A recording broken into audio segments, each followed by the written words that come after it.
तो इस लेक्चर में हम पढ़ेंगे प्रिपरेशन ऑफ डायहाइड्रिक अल्कोहल या फिर बोल सकते हैं ग्लाइकोल्स।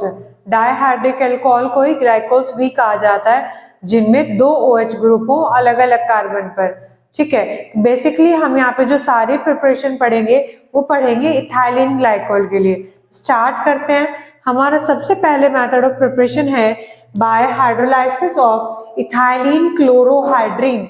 इथाइलिन, इथ है, इसका मतलब 2 कार्बन होंगे, क्लोरो तो एक कार्बन पे तो क्लोरो लगा दिया, हाइड्रीन तो एक कार्बन पे OH।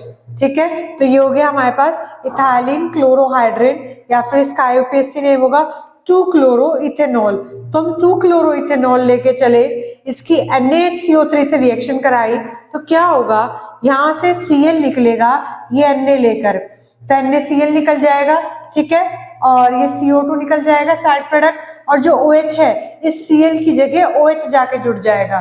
ठीक है, ये हमारे पास बन के आ जाएगा इथाइलिन ग्लाइकोल। क्या है ये इथाइलिन ग्लाइकोल?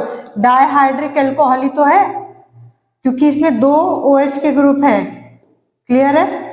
और डायहाइड्रिक अल्कोहल को ही हम ग्लाइकोल्स बोल देते हैं, इनका IUPAC नेम होता है ग्लाइकोल्स। ठीक है, नेक्स्ट प्रिपरेशन देखते हैं। नेक्स्ट है hydrolysis of ethylene oxide. Hydrolysis of ethylene oxide with dilute H2SO4 at 60 degree Celsius yields ethylene glycol. अगर इथाइलिन ऑक्साइड लेके चले और इसका हम हाइड्रोलाइसिस करें डाइल्यूट H2SO4 के प्रेजेंस में और 60 डिग्री सेल्सियस का टेम्परेचर लेंगे तो क्या होगा, बॉन्ड यहाँ से टूटेगा, ये इस तरह से है ना H.OH, तो इसमें हाइड्रोलाइसिस कर रहे हैं तो H2 जुड़ेगा जाके, तो जिधर O है इधर तो चले जाएगा H, और जिधर कार्बन है इधर चले जाएगा OH। तो हमारे पास इथाइलिन ऑक्साइड से क्या बन जाएगा, इस तरह से बन के आ जाएगा इथाइलिन ग्लाइकोल।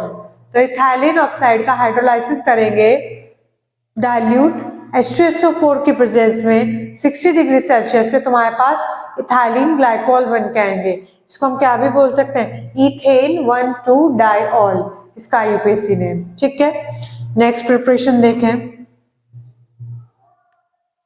नेक्स्ट है by hydrolysis of ethylene dibromide. Ethylene मतलब 2 कार्बन ये रे, और डाइब्रोमाइड मतलब दोनों ही कार्बन पर Br के ग्रुप लगा दिए हैं, या फिर इसको क्या भी बोल सकते हैं हम 1,2-डाइब्रोमोइथेन। इसकी Na2CO3 और H2 की प्रेजेंस में इसका हाइड्रोलाइसिस करेंगे तो क्या होगा, यहाँ से 2 Na इन 2 Br को लेके निकलेंगे। ठीक है, और एक OH यहाँ पे जाके जुड़ेगा और एक OH नीचे, तो 2 OH ग्रुप जुड़ जाएंगे इन दोनों कार्बन पे, और साथ साथ यहाँ से निकल जाएगी CO2 और 2 NaBr। ठीक है, हमारे पास क्या बन के आ गया, वही इथाइलिन ग्लाइकोल,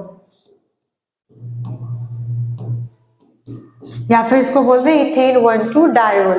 क्या है ये, डायहाइड्रिक अल्कोहल। ठीक है, चले नेक्स्ट प्रिपरेशन देखते हैं।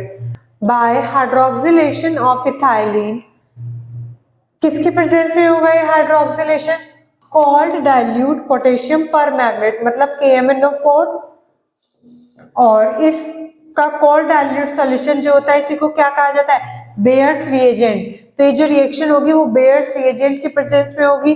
किस तरह से, हम इथाइलिन लेके चले या फिर बोलते इथीन लेके चले, इसका हम हाइड्रोक्सिलेशन करेंगे तो क्या होगा, यहाँ से एक बॉन्ड टूटेगा, इस कार्बन की एक वैलेंसी खाली, एक इसकी, एक OH यहाँ पे जाके जुड़ेगा यहाँ से और एक OH यहाँ पे। ठीक है, हमारे पास इथाइलिन ग्लाइकोल बन के आएगा। तो हमने ये 4 प्रिपरेशन पढ़ ली हैं इथाइलिन ग्लाइकोल की, या फिर हम कह सकते हैं डायहाइड्रिक अल्कोहल की, या फिर ग्लाइकोल्स। ठीक है, होप सो सभी को समझ आ गया होगा। और अगर किसी को जिस भी टॉपिक पे लेक्चर चाहिए तो आप कमेंट सेक्शन में बताना। Okay, thank you for watching, like share and subscribe our channel vision by channel.